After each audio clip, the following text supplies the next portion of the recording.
Hello, c'est HR, votre chroniqueur. Alors vous avez vu, j'ai mis un t-shirt pour faire honneur aux samouraïs. Pourquoi? Tout simplement parce que à l'heure actuelle sur Netflix, il y a une sublime série où justement les samouraïs sont le corps principal de l'intrigue. Naturellement, je vous parle de la série Last Samurai Standing. Une série, je vous le dis tout de suite, que j'ai appréciée. Mais naturellement, je vais vous dire pourquoi. Mais avant cela, n'oubliez pas, si vous n'êtes pas abonné, pensez à le faire, pensez à la petite cloche pour notif, mais surtout, tout simplement, pensez aux commentaires. Let's go!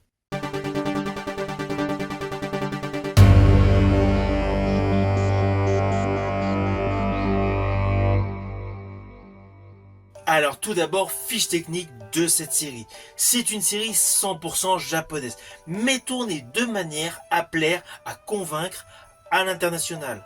À la réalisation des 6 épisodes, il y a 3 réalisateurs. Michihito Fuji, Kento Yamaguchi et Toru Yamamoto. 3 réalisateurs expérimentés, dont 2 en dehors de Yamamoto, qui ont participé également au scénario de cette série. Qui a l'histoire suivante.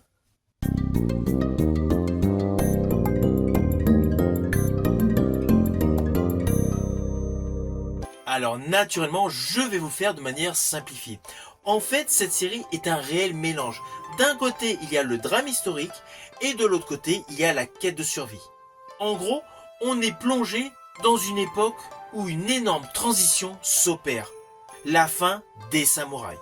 Avec la mise en exergue du code d'honneur de ces anciens combattants et de la bureaucratie qui veut tout simplement les éteindre.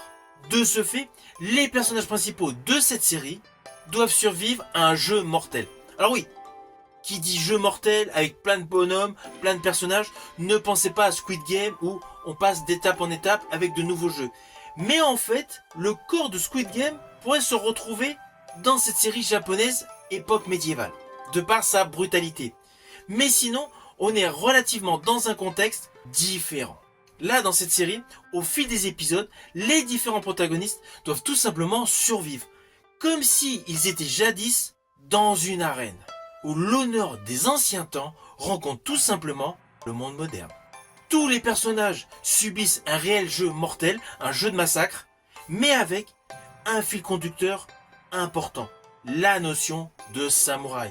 Vraiment, ce que dégage cette façon d'être, ce mode de vie. Alors justement, dans cette série, il y a pléthore de samouraïs avec des styles différents. Je pense aux plus antagonistes d'entre eux, le samouraï sauvage qui a totalement perdu le code de l'honneur, le héros de cette série qui est l'emblème même, qui est la représentation officielle de ce qu'est un vrai samouraï, avec sa pratique du katana, et à côté de cela, il y a d'autres samouraïs qui sont davantage des archers, notamment un avec le respect de la nature.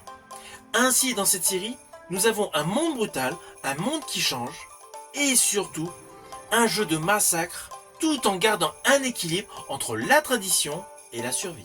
Ainsi, toute l'histoire de cette série est assez complexe, mais cela n'empêche pas qu'elle est parsemée de nombreux combats extrêmement violents, extrêmement gore. Pourquoi je dis gore? Parce que dans cette série, vous allez voir des têtes coupées, des bras démantibulés. Si vous avez aimé jadis les Kill Bill de Quentin Tarantino avec ses fameux litres de sang, et bien là, avec cette série, vous allez être servi.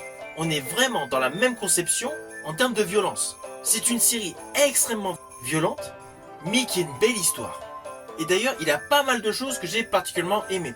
Notamment, la scène d'ouverture. La scène d'ouverture, on assiste à une bataille. Une bataille où apparemment des individus ont gagné et d'un seul coup, c'est un massacre. Après, on avance dans le temps, on retrouve le héros principal de cette bataille qui était apparemment laissé pour mort, qui a fait sa vie, qui a 2 enfants. Malheureusement, le choléra est là, son épouse est malade, un de ses enfants est mort, et le deuxième semble suivre le même chemin. Celui-ci, à la suite d'une volonté de vendre son sabre, tout simplement pour ramener de l'argent pour pouvoir payer des médicaments, des traitements médicaux, tombe sur une affichette proposant donc à plus de 300 samouraïs de participer à un tournoi qui leur permettront de gagner plus de 100 000 yens, 100 millions de yens. Les individus le soir tombé se retrouve dans une magnifique propriété, plus précisément dans un jardin, et là ça devient énigmatique. Différentes règles sont données et la violence se déclenche. Mais parallèlement, dans ce brouhaha de violence, le héros prend sous son aile une jeune femme qui paraît en difficulté. Et bien justement, toute cette série a ce contraste, le côté extrêmement violent et le côté mélancolique, nostalgique, qui est agrémenté par des flashbacks tout simplement pour nous expliquer l'origine story de plusieurs personnages.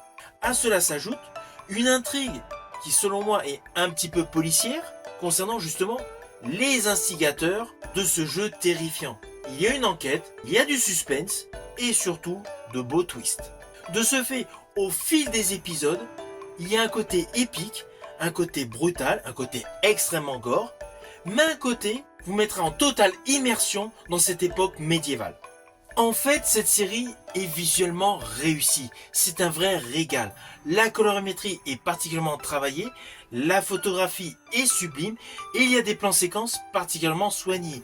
Je pense à une séquence vers la fin de la série, fin du chapitre 1, où deux individus en flammes, à la suite d'un combat, se retrouvent dans l'eau.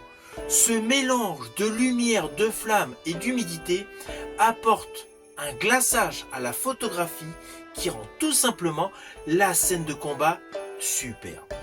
Ainsi, on a réellement l'impression que les contrastes ont été extrêmement bien travaillés. Alors les scènes de combat, elles sont sublimes. C'est certes extrêmement gore, mais élégant. Et ça donne à l'action une impression théâtrale. Toutes les chorégraphies ont une telle dextérité que tout semble chorégraphié tout simplement comme si on assistait à un ballet sanglant. Naturellement, le chef d'orchestre de cette sublime série est l'acteur principal, Junichi Okada. Car dans cette série, il a un rôle à haute responsabilité. Il passe par différentes compositions qui laissent surgir naturellement des blessures du passé et surtout dévoilent constamment l'âme essentielle des samouraïs. Ceci dit, il ne faut pas oublier que l'acteur principal de cette série est également le producteur et le chorégraphe des scènes de combat. Ainsi, à chaque fois qu'il se retrouve devant la caméra, on est en totale immersion. Tout est fluide, tout a du peps. Il y a une sorte d'empreinte artistique au cœur de combat sanglant.